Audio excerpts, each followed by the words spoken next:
All right, we are live. Guys, thank you very much for joining. Thank you very much for waiting patiently. I already see there's quite a few people in the top chat, so hello to all of you. Thank you very much for coming to join us today. Today, I'm very excited for this chat because I talked to this person a little while ago on Vidovit's channel, and I had a great time. And I've been meaning to get him on the show ever since. And I'm happy that today that has been made possible. So today on the show, if you, I know it's impossible for you to guess, but the person that I'm going to be talking to you today used to be a Muslim. And he is now a Hindu. He's a practitioner of Sanatani philosophy. He's a practitioner of yoga and meditation. I'm going to be talking to him about a bunch of stuff, and hopefully you guys are going to enjoy this chat as well. So please welcome to the show, Farhan Qureshi. Thank you, Sham. It's an honor to be here. Namaskar to you and to everyone. Thank you. Thank you. No, it's fantastic to have you on as well. And you've probably been asked this question a bunch of times. You've probably been asked this question. You probably answered this question a bunch of times. So let me try a variation maybe on the question. If you were to say, two things that attracted you to Sanatani philosophy, what would they be? It's a whole bunch of different things from different angles. It wasn't like one or two things; it was multiple things, right? But the first and foremost aspect, at least theologically, was the pluralism. The truth is absolute and it's perceived relatively, as the Veda says, and so that was the primary thing, because you can't find that in the Abrahamic religions. First and foremost, I struggled immensely with the Abrahamic religions, both growing up with Islam, around Christianity. A close friend of mine, Nabil Qureshi, had converted to Christianity, became a mainstream best-selling author, a Christian author. Nabil Qureshi, I'm not sure if you've heard of him. Maybe you've heard of David Wood. Yes, I have. David Wood and Nabil Qureshi were like a team. Oh, wow. Right. So I have had to deal with the Abrahamic Christian and Muslim worldview for all my life. And so I had to deal with exclusivity my entire life, that you have to interpret things a certain way or else you're going to go to hell for eternity. And I was completely discouraged by that, and hence I left Islam first. But when I did, I was pretty much like done with religion altogether. But Hinduism stood out in the sense that it was pluralistic, and I was never an atheist. I never denied intelligence and divinity at the heart of reality. And so I pretty much was like, okay, I'm just going to be spiritual but not religious, because there's nothing out there in terms of what is being presented that resonates. But then when I actually looked into Hinduism, the plurality and the logic behind what the message was, whether it was mukti and liberation, whether it was pluralism, and that divinity is relatively perceived, that was like my first step in. And then I actually came in contact with some of the methods and techniques like meditation and Hatha yoga and pranayama, and actually from practicing it, gained immense benefits. So then that was like the second step that really moved me towards India and Hindu spirituality. And then beyond that, the Advaita Vedanta philosophy really opened up my eyes in terms of how it described reality and based on what I was experiencing. And then the Indian ancestry type of thing, it really. I was honored and granted, that this is one incarnation, and who knows, what race or country I was from in previous lives or will be in the future lives, and so there's that. But I was still proud of that Indian heritage and ancestry and the knowledge that they developed over these centuries. And then the one of the primary, and there's so many things. Evolution is one of the big ones. Number one, Christianity, Islam reject biological evolution. Right. But with Hinduism, you're talking about spiritual evolution. You're talking about practical evolution.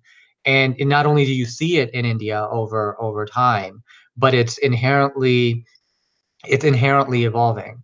And that's not something that Islam and Christianity are able to do at all. They're stuck in the past. Rajiv Malhotra calls it history centric, right? And he's 100% right. And so And so in that sense that Hinduism was evolving, and what some of the great swamis were saying, and I always bring up, so the Swami Chinmayananda statement that physics are doing all of these equations, and the yogis are doing self-exploration, and each is presenting their results, and so that resonated. And then the rituals and the symbolism and the murtis and Lord Shiva specifically, everything that Lord Shiva represents also resonated. And so there were so many different angles, just one thing after the other. Right. And I was like, dude, I'm Hindu. And so I mean, like I tell other people, I used to joke with my mom, because my mom listens to Baba Ramdev. I used to joke with her that I'm Hindu because of all of these things. And so consciousness, I mean, there's so many different aspects to what really intrigued me Right. Hinduism, and I've practically fell in love with it. Now, granted, there's a lot for me to learn. I'm not a scholar. Sure. I don't like to claim to be a yogi because of the intense, tapasya that's required, and I'm always striving to become better. But yeah, so those are just some of the things that really open up my eyes with regards to Sanatana Dharma. One of the things that I've always found very interesting, and one of the things that has attracted me towards, my indigenous philosophy, is that no one has monopoly over knowledge, or no one has monopoly over the truth, so to say. I don't have to go necessarily to a priest, and it is only the priest who can have this divine knowledge, and it is only an imam who can have this divine knowledge and speaks for God, so to say. I, through my practice, through my dedication, through my discipline, can have experiences that are as profound as the yogis in the past of the ancient times have had, provided I am that disciplined, of course. And so that is always something that has attracted me, because it's I don't have to rely on someone else for information, and that I'm never told that I am incapable of gaining that information myself. And that is something that I've always appreciated. And it's interesting, and I'd be interested to know what you think about an idea like that. Oh yeah, I mean the whole notion of being a seeker, the whole notion of having that you are divine, right? Yeah. Divine as anything else and everything else. So so to be the seeker and to find the divinity within, and to have the autonomy to pursue a path that will get you the results, and then you are capable as much as Lord Buddha or Lord Adi Shankaracharya or Guru Nanak or whoever, that you have the ability to know yourself. I mean that's the most attractive thing, right? Because if we Right. compare it again to the Abrahamic perspective, where divinity is separate from you, as a judgmental, Yes. masculine, patriarchal entity that gives you commandments and sends prophets throughout time.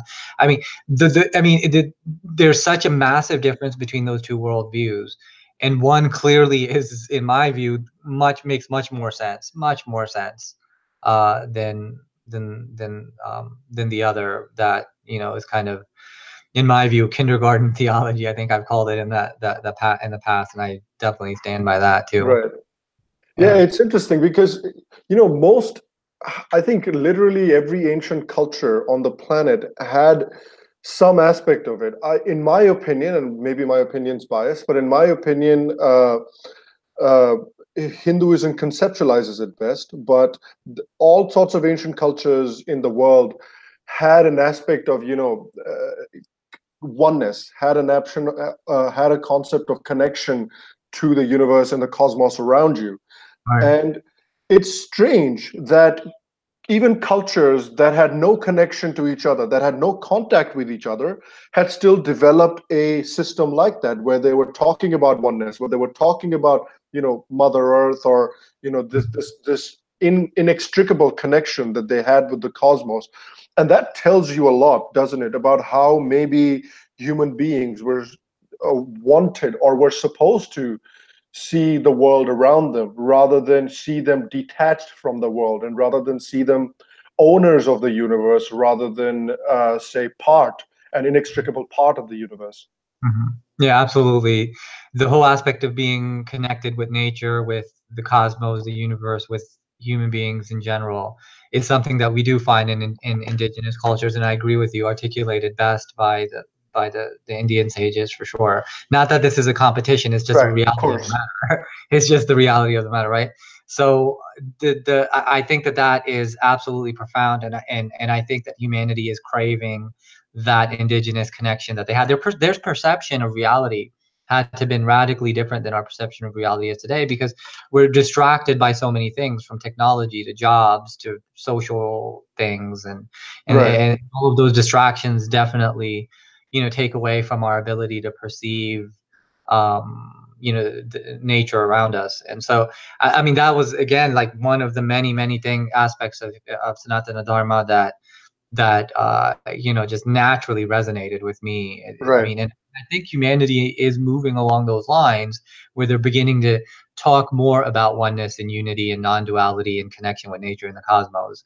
And I think that that's the type of spirituality the world is kind of gravitating towards in general.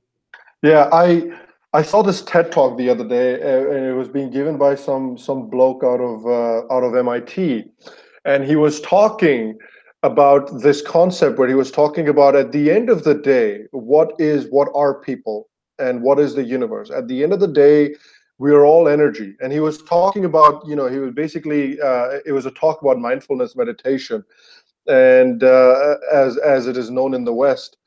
And he was talking about how uh, through mindfulness meditation and through the kind of meditation that I guess he was promoting, he was talking about how we can feel ourselves to be that energy, and how we can feel that the entire universe is that energy.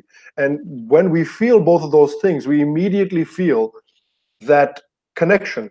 We immediately feel being that energy that pervades the universe. And he didn't explicitly, I don't know if he explicitly mentioned Sanatani philosophy, but that's basically it, isn't it?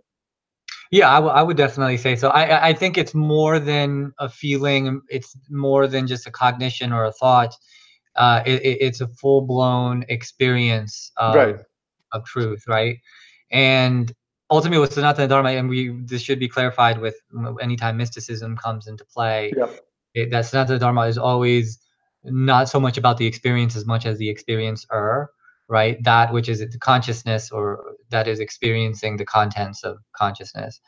And so while feelings and thoughts and experiences that are transitory matter and are very relevant, the mind matters and is very relevant. Sanatana Dharma completely goes into the mind.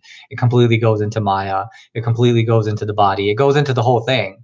But ultimately what it's getting down to is that which is experiencing all of these relative things. And so yeah, I think that just hits right to the core of what the seeker is seeking. Right. And I there's an argument that I heard the other day that, the thing with religion, and again, this was coming from a person who probably, he was an ex-Christian, so I'm sure he grew up in a Christian perspective, and that's where he was essentially coming from. But he was talking about, with religion, uh, you have to rely on the word of somebody else, and all of that stuff. And they were saying, even in like Eastern religions, they're bullshit, because there's no way to sort of experience or know the truth. And I kind of get the point that he was trying to make. But even when you have these accounts of these experienced yogis or people who've been meditating for a very long time, and they describe the experiences that they have. Now, granted, different people are going to have variations on those experiences for sure, but a lot of people, when they describe those experiences, they talk about the feeling of, or the experience of, ego dissolution, or completely having their ego removed from them. They talk about the feeling of interconnectedness with literally everything around them, even to a rock. They feel connected to it. They Absolutely. talk about, being that oneness that we were talking about earlier.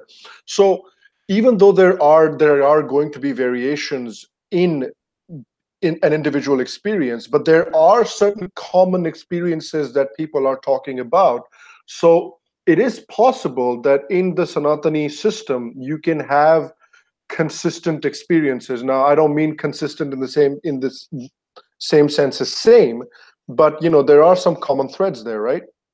Oh, absolutely. And this is actually, universal across the human experience, whether it happens Yep. spontaneously, whether it happened through, a disciplined practice of a particular methodology or sampradaya, for example. That in science we have various scales and measures that measure the mystical experience. And so for example, if somebody at Johns Hopkins University, where they did experiences on psilocybin mushrooms, that they Yes. had a scale that actually measured specifically what the mystical experience entails and whether this individual experienced everything that the mystical experience offers. And if science is able to measure that from a scale, then absolutely there's commonality between the non-duality experience that human beings have had throughout history and in the world today, that is 100% possible. So yeah, there's definitely consistency across the board when it comes to that.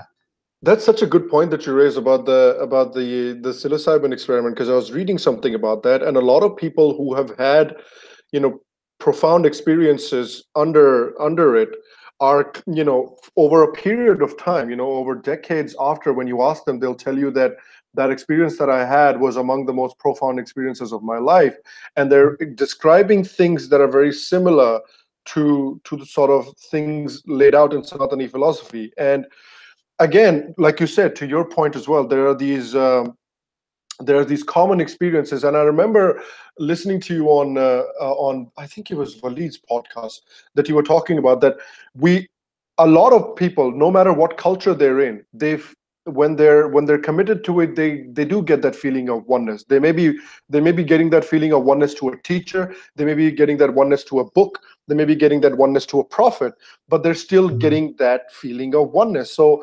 clearly, to your point, you are absolutely right that it is this common phenomenon, right? Right. And not only is it a common phenomenon, and then there's a full blown I'm one with the cosmos and Yes. everything there is. That's a full blown mystical experience, right? There's different degrees and levels of it. There's different states of consciousness, different levels of consciousness. And so it all depends on, what degree that one might be experiencing that.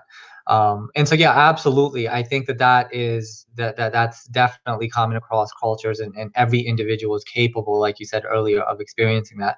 I think what the Sanatana Dharma offers is methods of yoga and meditation to enhance one's perception, Yeah. and as one enhances one's perception, you can experience that on a much more lucid level, for sure. Yeah, and so let's come to meditation, because it's such an important tool. And it's an important tool for Sanatana Dharma, but it's an important tool in general, because Mhm. whether or not you believe in any sort of religious philosophy or spiritual philosophy, people across the board, I think around the world today at this point, agree that meditation is such a great tool for the mind in general and for the brain in general. And talking about, Sanatana Dharma in particular, how strong of a role do you think meditation plays? Because, often people don't realize the important role of meditation and the important role of the concept of Rajayoga within Sanatana Dharma. And how important do you think that role is? I mean, I think that in terms of, modern psychology and mental health and behavioral health, meditation is definitely sweeping the board Yes.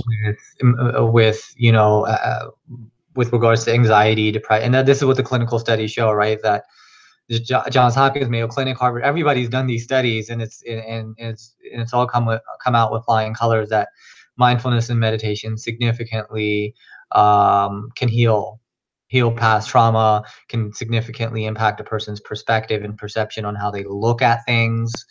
Um, and the reason why that is because it's just like going to the gym, right? You go to the gym once, you do a workout, you do damage to your muscles, endorphins are released, you sleep well that night, and you wake up sore, and then muscle memory picks up where you left off.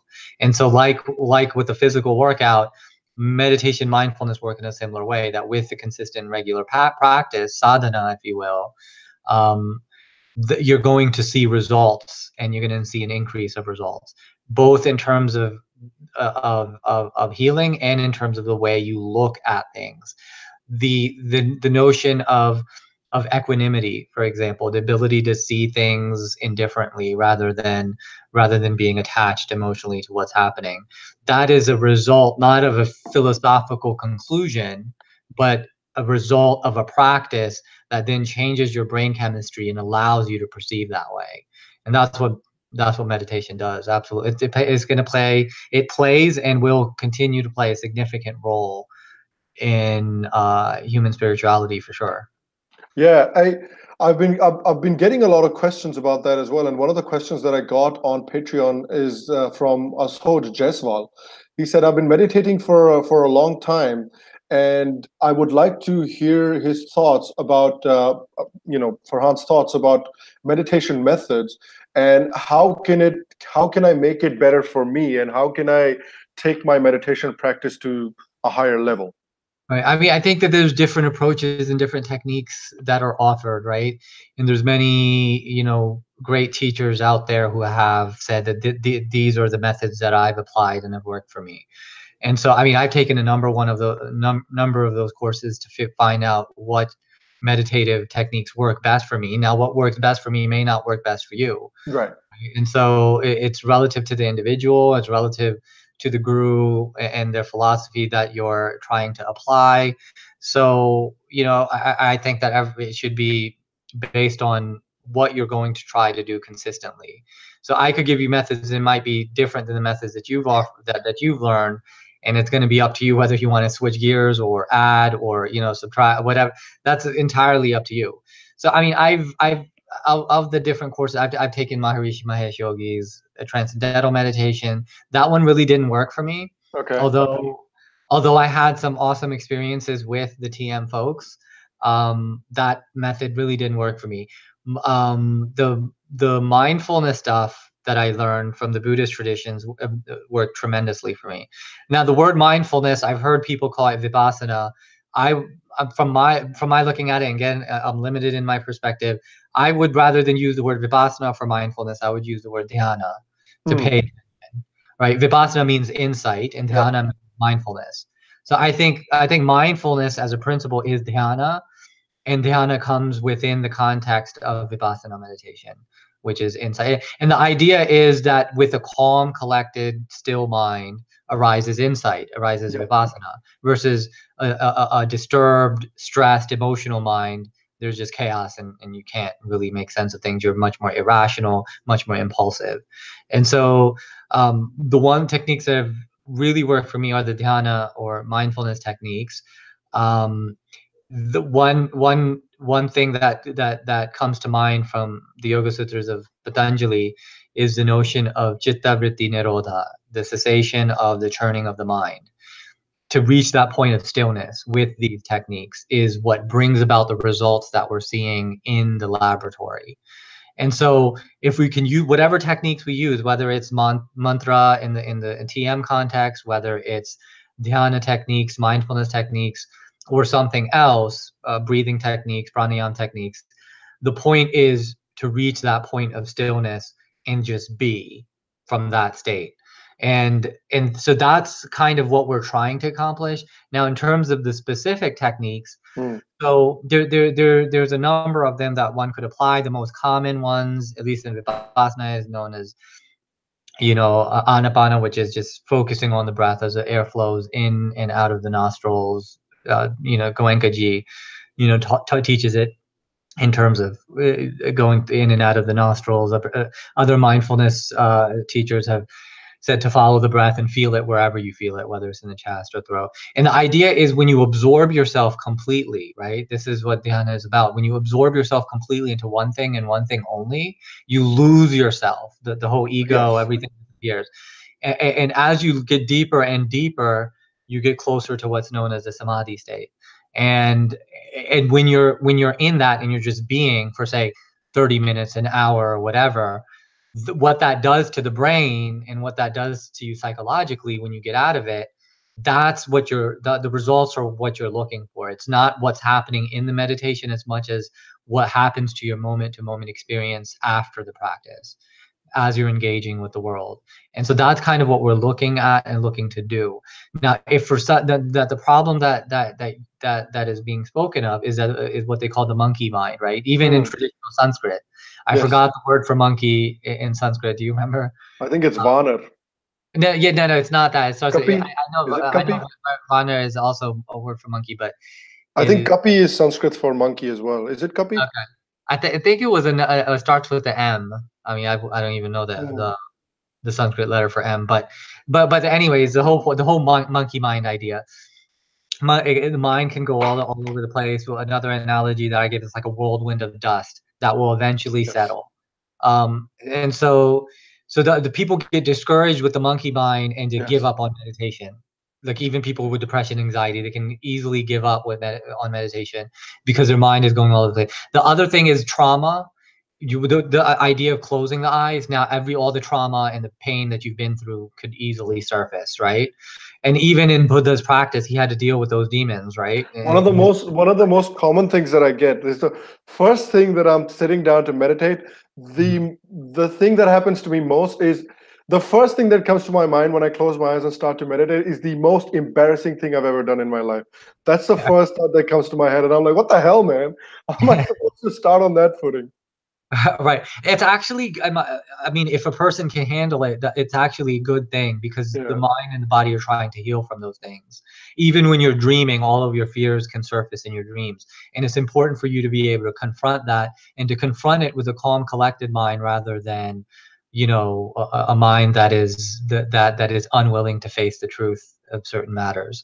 And so meditation helps with that. And that's actually healing taking place as you confront your fears and that sort of thing. But the idea is that a lot of people, when they close their eyes, they don't want to confront it. It's an uneasy feeling to have to deal with all of the stress and trauma in silence. But the idea is that once you get through that phase, and you can then begin to lose yourself and get into these meditative states that you want to ideally get into in order to get the results that we're trying to get, if that yeah. makes sense. Yeah, no, that 100% makes sense. And I don't know if since we were talking about the psilocybin, I actually read a book on this recently. It was a book written by Michael Pollan, who usually writes about food science and stuff like that. But he actually took a, complete left turn, and he actually did some research on, psilocybin research that is happening now, or psychedelic research that is happening in the West now. And again, this is a guy that was a devout atheist, and he was talking about his experiences that he had on psilocybin and various psychedelics, and he described experiences that were very similar to the experiences that are sort of described in Hinduism. And one of the questions that was asked here is, sorry, one of the questions that he asked, one of the points that he made over there was that the use of psilocybin is, and the use of these psychedelics is very, very good. And like you were saying before, treating anxiety, treating depression, and treating different kinds of mental states.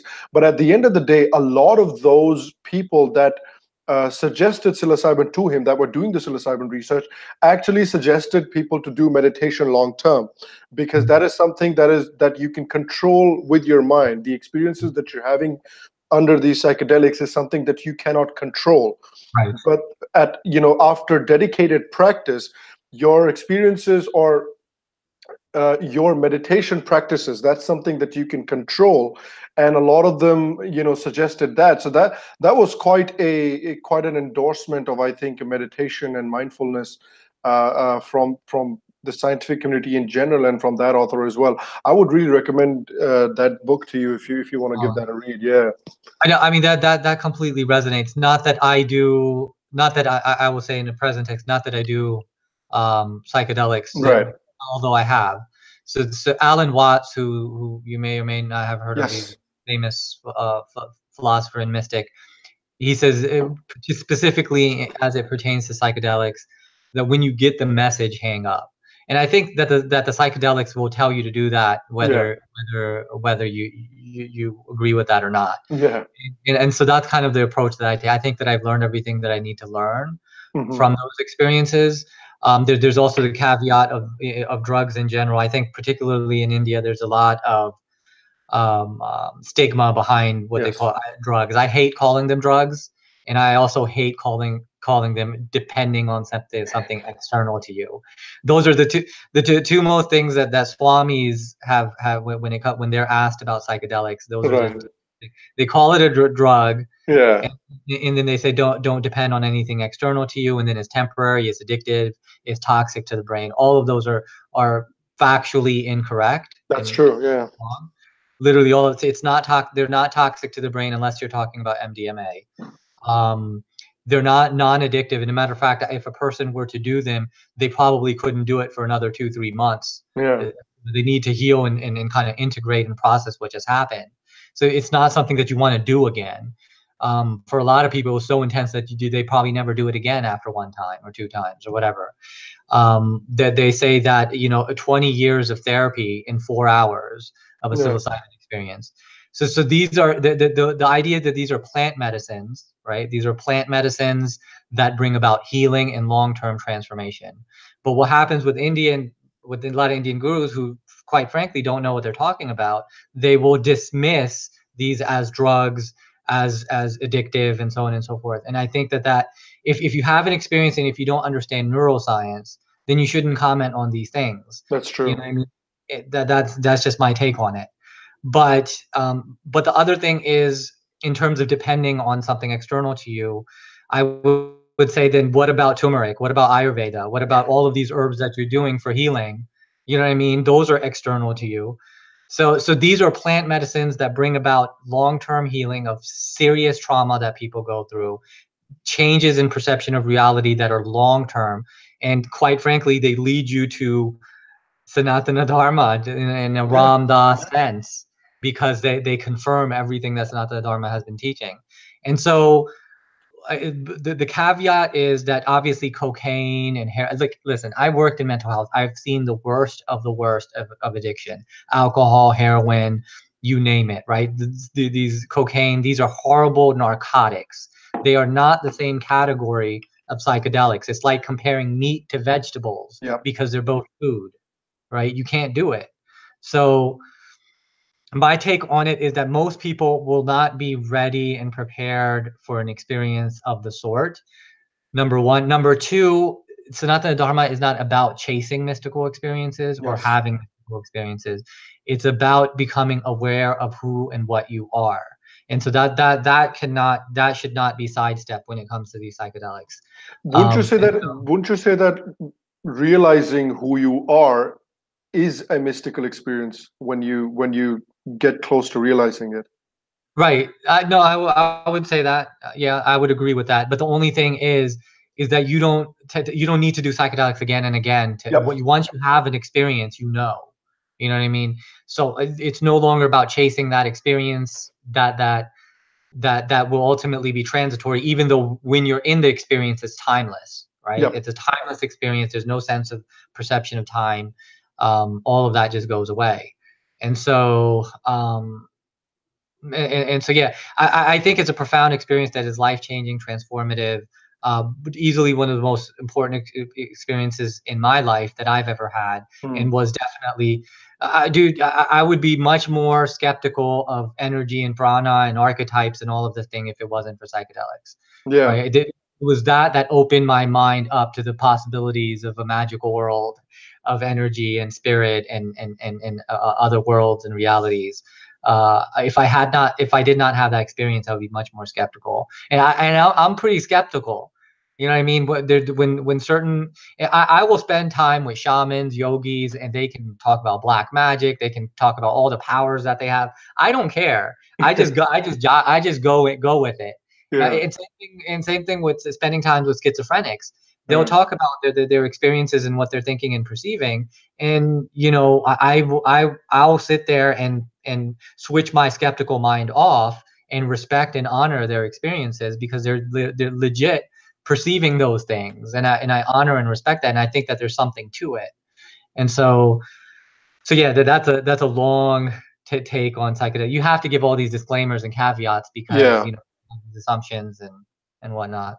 Yeah, there's so much there's a lot of unearned hysteria around psychedelics, in my opinion. And I was talking to, I was talking to a guy who had a very similar experience to yourself, and he's a guy that lives in Chicago. I know him through work, and we were just talking, and he said something very similar, that I had an experience when I was in college under psychedelics, and this was not something that I did frequently. I didn't sit around and take psychedelics frequently. I did it one time. I had a very profound experience, and years later, I was reading something about India, and I was reading something about Indian philosophy, and I saw that a lot of these experiences that I had are in line with what I was reading about India and about Indian philosophy. And I just chuckled to my and he said that I just chuckled to myself, and I thought, okay, so basically I'm a Hindu. And he doesn't, it's not that he recognizes or identifies as a Hindu, but he just said that that's basically what that experience was. The experience that I had, that was such a profound experience for me, was basically what that was. So I do think there is a lot of hysteria around it. Not, I don't think either of us are saying that people should probably sit around and do psychedelics. But what I'm saying is that it's important for us to not club them with substances like cocaine or heroin. I think Oh, that the kind of hysteria is a bit too much. oh, absolutely. And in terms of, endorsing it, the idea is that, yeah, a lot of people will not be able to handle the experience. Yeah, So they need it. They need a shamanic context in order to do it safely. yeah, It's all about set and setting and stuff like that. And, it's not something to play with. It's something that you should, if you take seriously, you should study it. I studied it endlessly before I would ever try anything like that. I mean, from the science of it to the neuroscience of it to endless testimonies to get a grasp of what is this that I'm about to get into. And right. this was before my embrace of Hinduism and Sanatana Dharma, my experiences with psychedelics.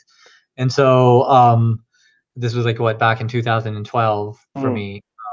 After I left Islam and before I said, Hinduism is it. mm, Um, this was before that. And so, I mean, personally, I don't see myself doing it again. I think I experienced everything that I needed to experience. mm, Um, and in terms of other people, the thing in the thing about conservative India, and it's a good thing, it's a good thing, is that just like in America we had don't do drugs, the idea of don't do drugs. And if you're raising a family, if you have kids, if you care about them, the idea is that you want what's best for your kids and you want what's best for your family. And doing drugs has this stigma around it, yeah, and nobody wants their kids to do drugs. Nobody themselves, when you think about drug addicts and stuff like that and what their lifestyle must be like, or that's the type of thing. I think that the objections that the conservative Indian folks have about drugs is a great thing. The only thing is that when we look at psychedelics, I don't look at them as drugs, addictive, toxic. I look at them as a healing experience that opens up your third eye, and it's only done like once or twice a lifetime, and that's about it. yeah, If you're able and can do it within a shamanic context, that makes sense for some people and not everybody. yeah. And so that's just my take on it. So, okay, so let's shift gears, and I want to talk about something that I don't know if what your experience has been in this, in the understanding that people outside of India have about Hinduism and Sanatana Dharma philosophy. In my experience, ever since I moved out of India, has been very, very interesting. It's in America particularly, the understanding of Hinduism, the understanding of Sanatana Dharma is very interesting.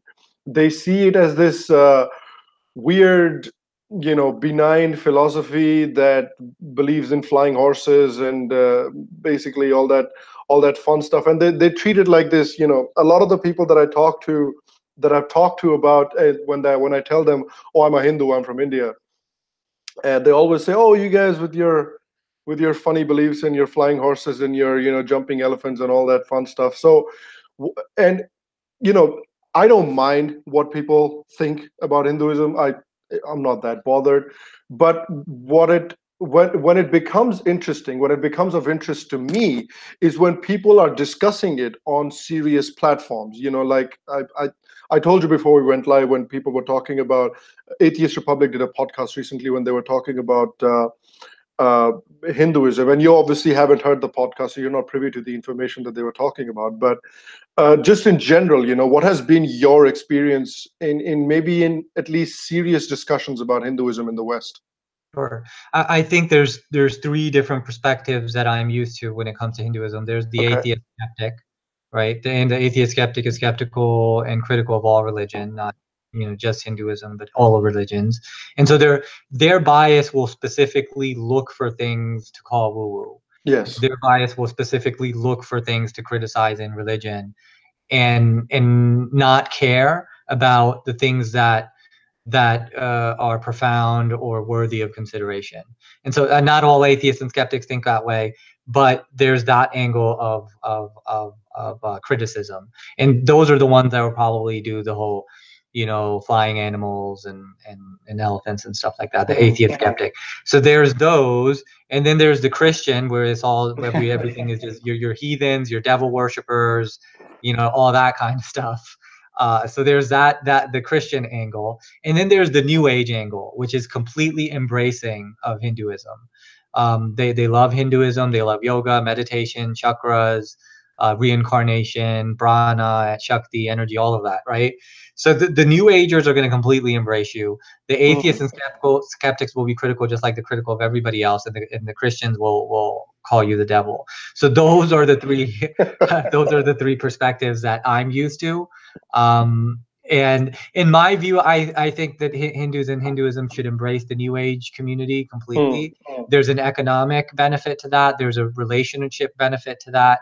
Most people who travel from the West to do spiritual explorations are of the New Age persuasion, and so there's a natural bond and brotherhood and sisterhood there with the New Age community that we should continue to facilitate and honor and respect when it comes to the New Age folks. There's nobody more open to Hindus and Hinduism than the New Age types of folks, and that's just how it's been, so, since the '60s. So Right. there's that aspect of it. Now, in dealing with the Christians, are a whole they're a whole different That's a whole category different to ball deal game. with. Yeah, and so with the atheists and skeptics, you get at least people who are reasonable, who are rational, who are able to have a conversation with you and consider different perspectives. And so those being the three angles in which Hinduism is approached in the West, um, you know, the I mean, it depends on who you're talking to. Now, if you're talking to the atheist skeptic, I mean, if they're going to be skeptical, they're going to be skeptical about everything. That's fine. They have Mm. every right to make fun of Mm. religion, to be critical, And to in a lot of become cases, I appreciate that. Don't get me wrong. In a lot of cases, I appreciate that. right. And so the Ali Rizvi conversation, which I have not heard, so I'm not privy to it, probably came at it from the atheistic perspective of it. Mm. Yes. And something that you and I have talked about before is that when atheists of this nature are criticizing religion, they're used to criticizing that which they're familiar with, which is Abrahamic religion, Christianity, and Islam specifically. And so when they look at religion, when they try to understand things like God and the role of scriptures, they try to think about it within an Abrahamic context. Oh, because the book says XYZ, the followers must believe and do XYZ, right? Okay, if Hindus believe in God, they must believe in some spaghetti monster out Right. there. And these are just misconceptions that atheists will naturally have because they're not used to dealing with an Eastern framework. um, they'll still find ways to get to the woo woo, even when you try to explain it the correct way. Right. But they don't consider that wait a second, when you were a Muslim, when you were a Christian, praying to God is woo woo, Yeah. right? Having faith is woo woo, right? And so, or these ideas that this person has jinn or nazar lagya, that the evil eye, or that all of this is considered woo-woo by the standards that the atheists are giving. But specifically, when you get to Hinduism, you have nothing else to criticize, so you go Right. after the magical and the energetic. And so there's ways to have conversations with these types of folks. I've had conversations with these folks, and it's easier for me to have conversations with atheists, skeptics, and agnostics than it is with anybody else. I Because completely agree. yeah, it's just that's just the way it is in my experience. Not that I'm trying to convert them or convince them. Yeah. It's just a conversation about reality, right? It's an interesting conversation about reality, and that's all. I mean, I guess in another sense, it's intellectual masturbation. But who cares, right? If we want to be philosophical and break down reality and deconstruct things, why can't we? Even if Sanatana Dharma is trying to get us to somewhere that is much more profound and amazing. I think that philosophical inquiry and intellectual masturbation is fine. Yeah. In the right context. Yeah, I agree, because again, the thing is, I think my voice is echoing. Is your speakers on by any chance or something? My speakers are on, so hang on, let me see if I can fix this. Yeah, okay. Just while Farhan is taking care of that, guys, if you have any questions for Farhan, I'm going to start taking them soon in about 5-10 minutes. So if you have any questions for Farhan, start writing them down in the top chat right now.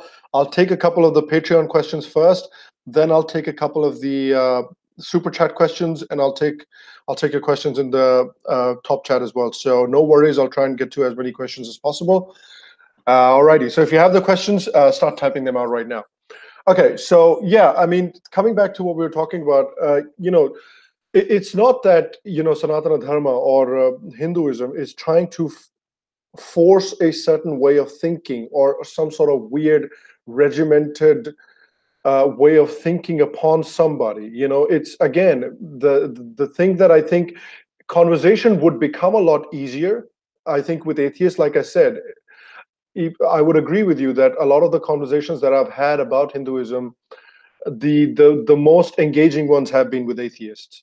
And so I think the thing that would help the conversation more would be the fact that if atheists can just probably just look at this, that what Hindus are trying to do, or what Hinduism is trying to do, is encourage you to have, certain experiences, encourage you to explore yourself, and encourage you to find your truth in your own way. It is not telling you what to do. It is not telling you that what you're doing is necessarily wrong, and if you do it the wrong way, then this is where you'll end up, and stuff like that. It's open to evolution. It's open to change. It's open to a differing opinion, and just understanding these small things. I'm not saying is going to convert the atheist into Hinduism. That's not what I'm trying to do here. But all I'm trying to do here is to have a discussion about Hinduism with the atheists on a different footing than the way they talk about Abrahamic religions, because there is a world of a difference between an Abrahamic religion and Sanatana philosophy. Oh, absolutely, absolutely, and that's the thing. That's one of the points that Sam Harris often makes, and he's made it in Waking Up as well, is that not all religions are the same. Not all Yes. religions are teaching the same thing. There's a difference between Jainism and Islam, and so on and so forth. So I'm glad that there are atheists that recognize that, specifically Sam Harris, who's recognized that, and Yes. he's kind of he's a huge influence in the skeptical world and the atheistic world. And so making those points that not all religions are the same, not all religions teach the same, is an important point to make. And so so there's the idea of same. Rajiv Malhotra talks a lot about the sameness, that all religions teach the same thing, is just a misnomer, and I agree with him completely. And so so one thing that I want to say is that one thing that I haven't been able to address, that Rajiv Malhotra has talked about and Sam Harris has talked about, is the whole perennial philosophy. There's this notion, and both Harris and Malhotra both talk about this in their respective books, Waking Up and Being Different, is that not all religions can be the same, they're not all teaching the same, which is absolutely correct. What the perennial philosophy is saying, though, is not that all religions are teaching the same thing. What it's saying is that the religious experience, the spiritual experience of oneness, of Advaita, of mysticism, of being alive, of the universe being alive, of nature being alive, the cosmos being alive, that there being spirit, not just physics, that experience is what's perennial, not the interpretation of that experience, not the theology that is derived from those experiences, but that experiences. So the perennial philosophy says that oneness is a universal experience among mystics, regardless of culture, religious, or tradition. And Sam Harris and Rajiv Malhotra both will attack the perennial philosophy, saying that they're saying that all religions are teaching the same thing. And if that is the conception, that all religions are teaching the same thing, then that is an incorrect one. So both Sam Harris and Malhotra are both 100% correct on that.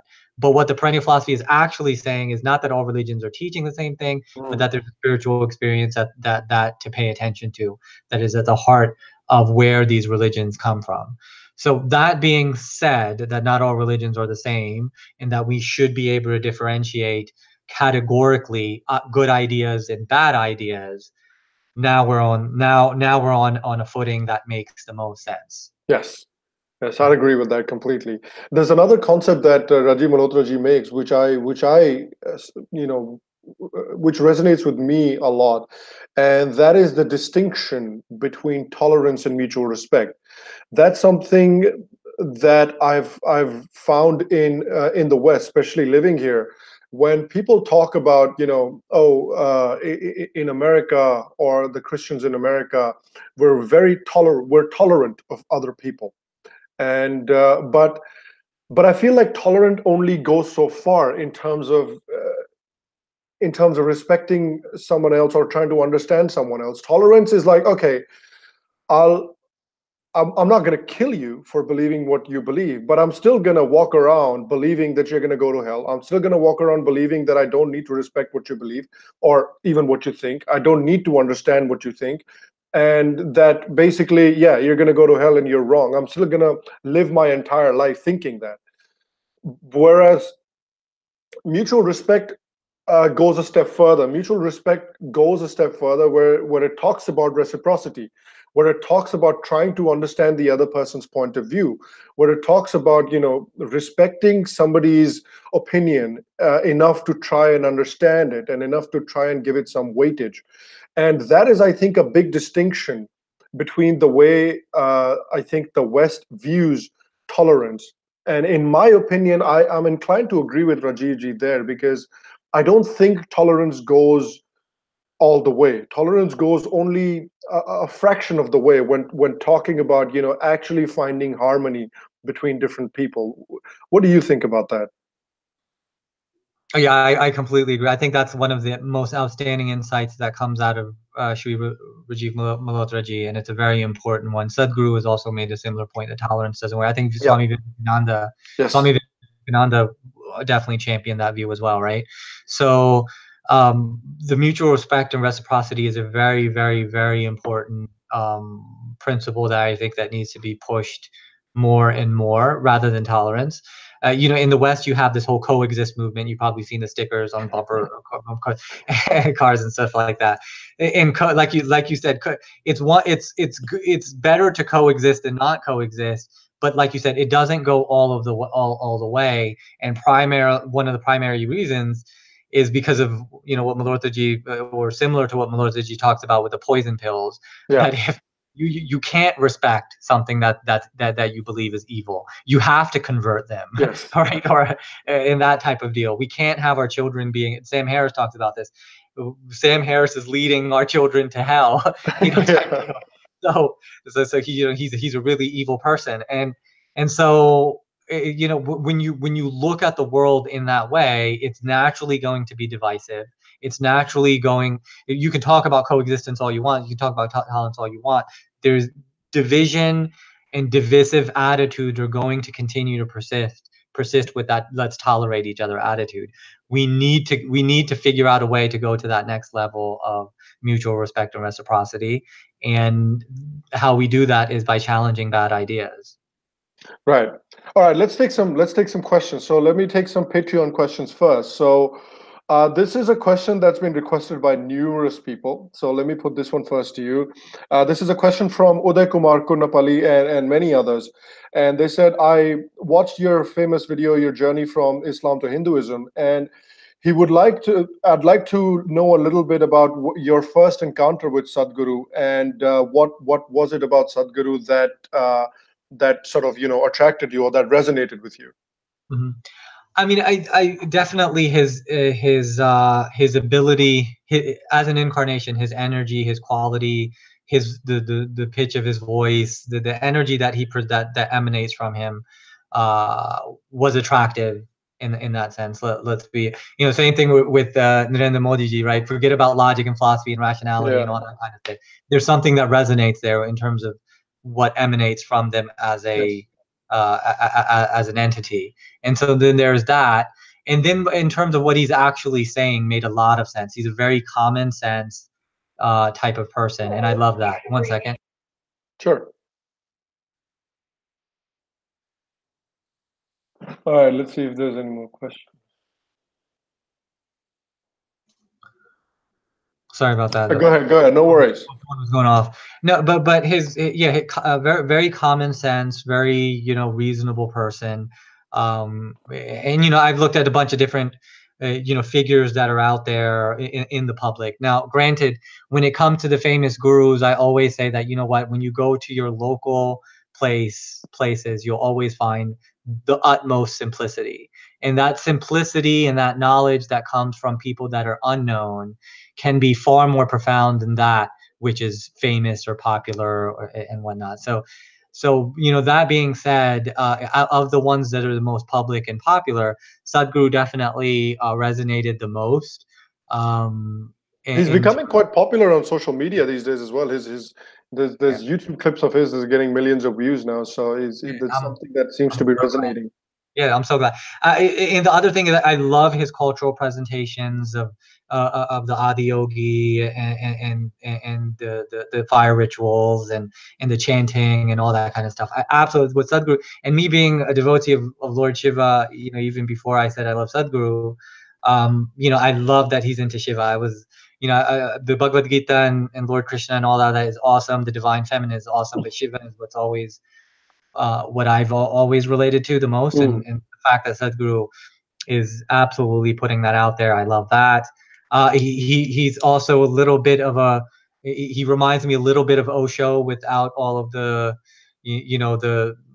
major controversies that Osho had. In Right. the sense that his thinking is very similar in terms about religion and the absurdities that you can find there and stuff like that. And so all of those things I absolutely love about Sadhguru. I mean, I'm sure there's other things that I can say. There's certain points that he's made. The one the in the video, my journey from Islam to Hinduism, Right. that particular statement which Sadhguru starts off with, which I play, is that who cares about what Buddha experienced or what Lord Krishna experienced or what Jesus experienced? You have to experience it for yourself, which is what you were saying. That statement is the epitome of what I perceive and think to be true. And so their statements, that they're gems that come from Sadhguru sometimes. I'm like, that came from a divine place. Can't come from anywhere else. Right. And so yeah, all of that is definitely all of that definitely resonates with me when it comes to Sadhguru. I think he's great for India. I think he's great for South India and North India, that relationship. I think Mm. he's great for India in general, and I think he's great for the world in many different ways. Right. Okay. Another Patreon question from Surabhi Singh is, I would like to know if Farhan has been able to visit India, and if he's been able to visit any temples in India. So I haven't. I've born and raised in the United States. I've Yeah. been to Canada. I've been to Europe, to England, and I've been to Peru, and that's about it. So I haven't been to Pakistan or India. Okay. I do plan on going. I have to make sure that it's safe. I have to know where I'm going, what's going on, that kind of thing. I think given that I haven't been there, I'm not going to be culture shocked. I'm not going to be culture shocked. I think I know I can expect everything from the Kumbh Mela to the Babas on the streets to people spitting out lingams, whatever. I don't care. I don't care. I'm completely okay with reality as it is, without judging it, without trying to change people. Right. Um, right. So I'm not there to criticize. I'm not there to be skeptical. I'm there to experience and just absorb it all in. You know what I mean? Yeah, So yeah. generally speaking, my experiences of my friends who are not from India, who are not Indians, who've gone Mhm. to India, have had very similar experiences. Maybe it's because I've put certain ideas in their heads. It's completely possible, but they've had very similar experiences in the sense that they get there, and for the first couple of days, they're a little overwhelmed. All the sights and all the smells and all the people and all the noises, it overwhelms them a little bit. But during the course of their stay, they develop a soft spot for it, and that's been my experience with literally everybody that is not from India that has gone there, and then I've talked to them. And my girlfriend had the exact same experience. She's not Indian. She knows nothing about India, and she was very skeptical about going to India. She did not want to go, and I said, come on, man, you have an Indian boyfriend, at least go bloody see the country where he was born. And she's Right. like, fine, fine, I'll go check it out. And so I took her there, and she, for the first couple of days, she was like, whoa. But, day 3, day 4, day 5, she got more and more into it, and she loved her experience there. So I think that's probably what your experience is going to be like as well. Maybe the first day you might be a little bit like, whoa, but it goes away pretty quick.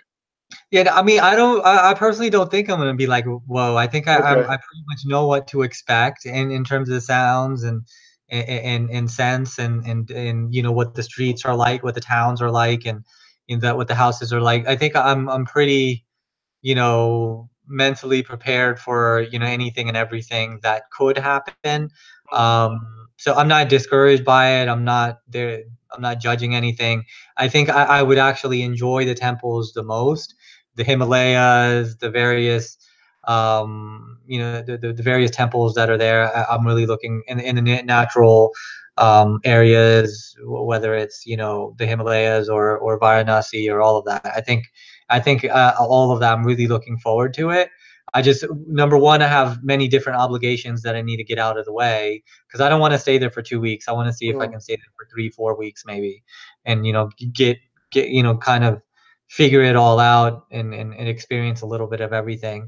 Luckily, I've made a lot of different contacts in it, of people who are from India who are going to help me, kind of gauge how to do this, where to go, how to stay safe, all that kind of stuff. So I'm really grateful to the Indian community that's reached out to me and has been guiding me on how to do this. Yeah, that's awesome, man. Yeah, if you're ever planning to go to India, let me know. If I'm there, I'll show you a good time. And I know tons of people in Delhi because I'm guessing that's where you probably land. So I lived in Nice, Delhi for a while, so I know tons of people there that can help you out as well. So nice, yeah, nice. it's Really it's looking gonna forward be to it. easy peasy for you. Yeah, I'm really, really looking forward to it. It's going to be quite an emotional, inspirational experience for me, to say the least. Yeah. No, definitely. Okay, so one question that I've gotten is I can't find it. I just read it, but the chat seems to have moved on. But one question that I got that again, it kind of related to my question as well, and it was something along the lines of what do you see the spiritual future. I think the question was about Southern Asia in particular, but I'm gonna say sort of more globally as well. What do you see the spiritual future of Southern India and of the world, maybe short term and long term as well? Yeah, I mean, I always begin, but when you talk about the future, we have to look at it from a generational Yes. perspective. When you look at different generations historically in the past, and when you look at the generations that are growing up today, we see radically different ways of approaching life. And so the millennial generation is slightly different from the baby boomer generation. The baby boomer generation is drastically different than the silent generation. And so the baby boomers are still very traditional, and millennials are semi-traditional, going on the postmodern spectrum. And then the children that the millennials are going to raise, they're going to raise kids in a very postmodern culture, Hmm. which means, and what postmodernism ultimately depends on what you're thinking when I say that word, is a level of multiculturalism that causes individuals to no longer identify as identify with their ancestry. And that's something to contend with, in the sense of honoring the past and honoring specific civilizations. And it also comes into play with the inevitable reality that that those paradigms of the past are no longer going to significantly play out the way that they have historically. That won't happen for another couple hundred years, though. Yeah. I don't think that it's not necessarily the next generation that we're raising, but 2-3 generations down the line, I don't think identity as we know it will be what it is. So given that that's the case, I think that that is a reality that we should look at and to an extent embrace, while trying to figure out how to preserve the past and honor tradition. So that's one conversation. On the other, what that's also going to cause is basically religion in general also evolving to something completely different. Um, I don't think that Islam and Christianity are going to last, and that's primarily because of the trends that we're seeing Mm. in the polls with how millennials and with regards to how millennials think, and the generation that millennials are going to raise think. Between atheism and materialism and not hating religion and not liking religion to a spiritual but not religious mentality, a lot of the contemporary culture is moving in that direction. And that's going to challenge traditional religion in general, not just Islam and Christianity. It's going to challenge Hinduism as well. Hinduism is flexible and open enough to adapt and evolve with the times so as to preserve its civilizational history, and to be able to say that and to be able to refine spirituality for a future generation that primarily focuses on yoga and meditation. Now, yoga and meditation. So yoga isn't hatha yoga as we know, right? It's the Ashtanga yoga. It's the 8 limbs. It's a lifestyle. It's niyama and yama, the observances, and the ethics and so on and so forth. That lifestyle leads to specific results that alleviate mental illness and trauma and stress in ways and enhances perception in ways that every human being is seeking. And if that's a lifestyle that brings about results and changes perception of reality, then that's a lifestyle that spiritual people want to live. And that, I think that is what the future is going to look like. In terms of the deities and archetypes, I mean, you know what I mean? Uh, I think that those will continue to persist in a very different Mm. way. I'm not sure how that's going to play out. I'm Right. completely oblivious of that.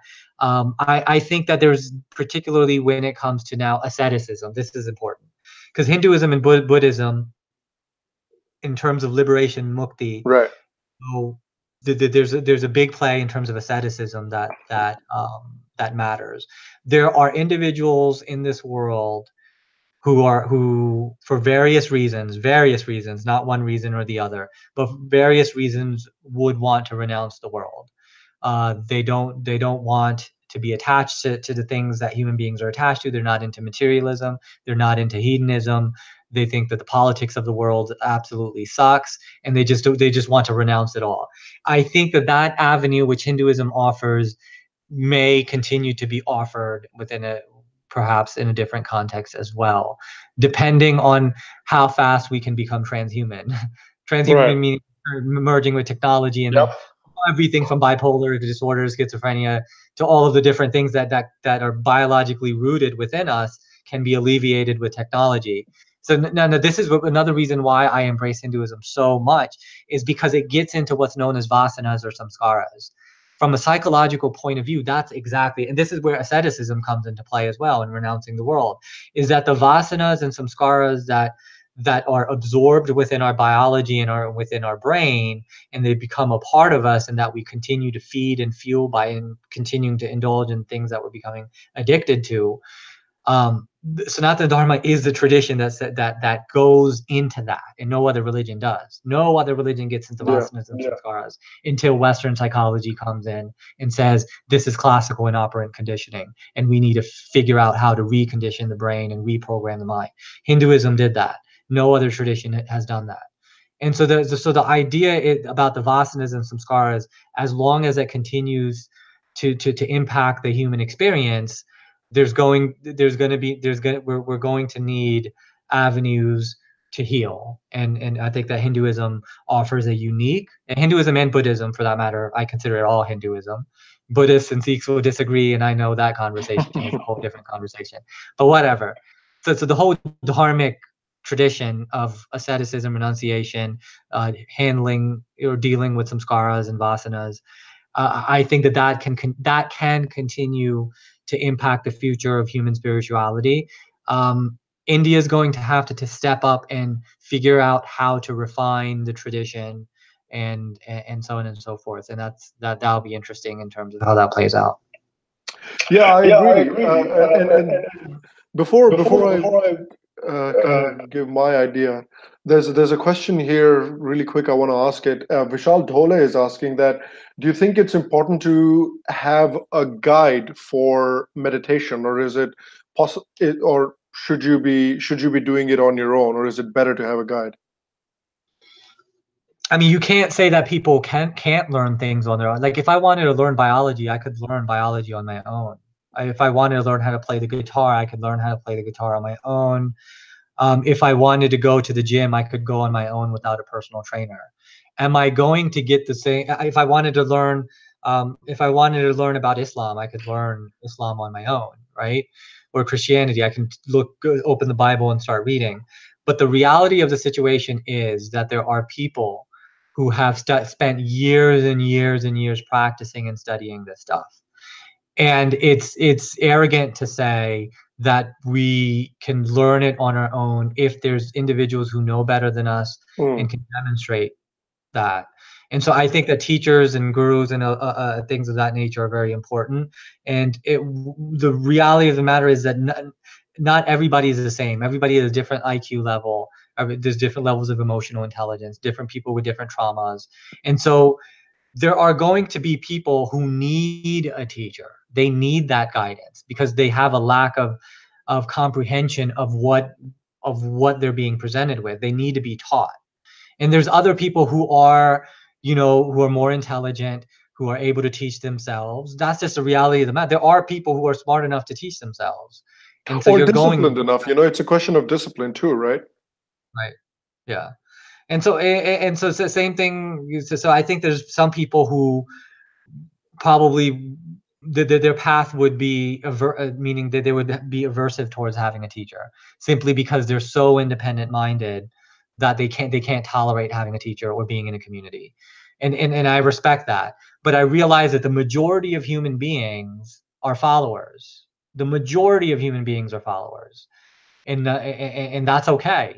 There's nothing wrong with it. They're not less than Right. people who may be able to do it on their own.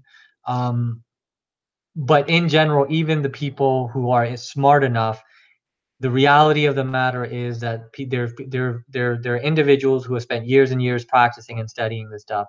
Why wouldn't you want to learn from a teacher who knows what they're doing and talking about? For sure. Yeah. Okay. I know you have to run. I know you. But before we do wrap up, I just want to make sure that I thank everyone for their questions. I also want to thank you today, Farhan, for taking the time out and taking the time to chat to me. I've been meaning to do this for a while, so I'm very happy that I was able to do it today. I think we had a fun conversation, and trust me, I can go talking about this for hours. So if you didn't have to run, I'd just sit here for another 3 hours with you. But yeah, but again, thanks for doing this, and hopefully we'll be able to do this again soon. Definitely, brother. I appreciate you inviting me and everything, and having me. It's a wonderful conversation, and an honor to be here. Thank you, everyone. Dhanyavad. Namaskar.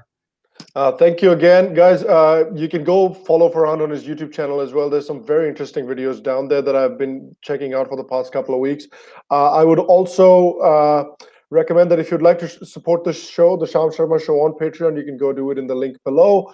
You can also subscribe to the Sham Sharma Show down below. And again, thank you to Farhan for coming on. Thank you to everybody here for contributing your questions and contributing your comments. I will see everyone here again soon. And until then, stay happy, stay healthy. I'll see you soon.